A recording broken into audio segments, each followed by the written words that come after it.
everybody. Harold Fisher, WHUR News with Politics 963.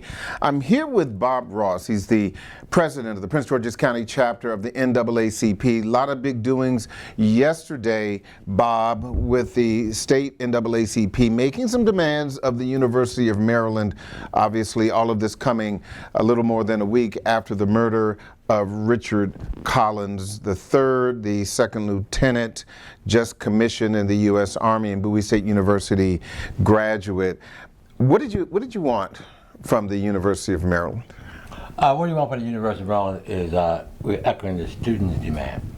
And we discovered yesterday that they had 64 demands that they've been asking. 64? 64 since November of last year. And the university president refused to meet with them. So one of the things that the state president is going to do, Gerald Stansbury, is write a letter to set up a meeting with the president to have the students be part of that task force that's put together. Because the 5 things that he proposed in his letter is not sufficient. One, create a rapid task force. Well, that's reactive rather than being proactive. $100,000 one really caught my attention, because if you're trying to resolve a problem of that magnitude, you need to put a little more investment in. And you need to also look at the environment on the campus. How do you really talk about diversity?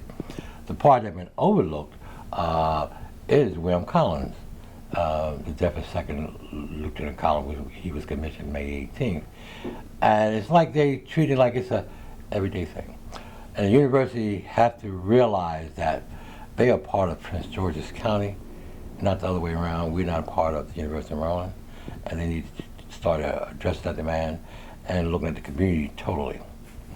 Well, 64 demands, and obviously I don't expect you to go through all of them, but give me one or two of the key things that the students want from the university. Obviously, University President Dr. Wallace Lowe, he had those 5 recommendations, but what else do they want?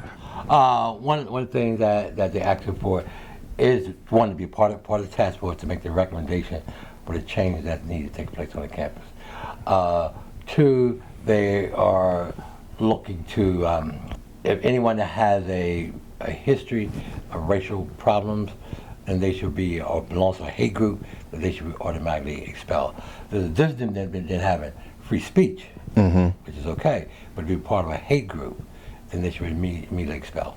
Are the students really afraid, or are they just more concerned? And is this problem, in your opinion, systemic, or are these just high-profile individual acts of racial harassment? And of course, as we saw in the FBI still investigating the situation with Sean Urbanski, but they're investigating that as a hate crime. So is this systematic or just random racism? We have seen an influx in the number of racial incidents that is occurring around the country.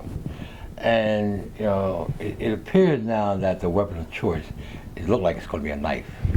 Okay, we look at the Portland incident, how it happened. So it's not about so much color.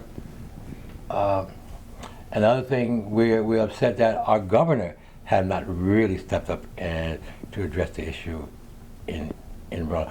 Or our local officials right there in Prince George's County, they haven't really stood up. Everybody sent nice condolences, which is nice, but they haven't put any demands on the university to how to deal with this issue either. Do you have a timetable as to when the state president wants to meet with the University of Maryland president? I haven't talked to him since yesterday's press conference. I'm assuming it's going to be within the next month. Let's hope so. The next 30 days.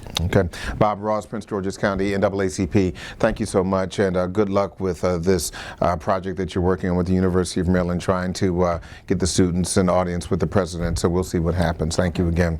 Of course, that is Politics 963 on WHUR. Please don't forget to follow us on social media. You can find us on Twitter. You can find us on Instagram, Facebook at Politics 963. Don't forget about the hashtag Stay Woke.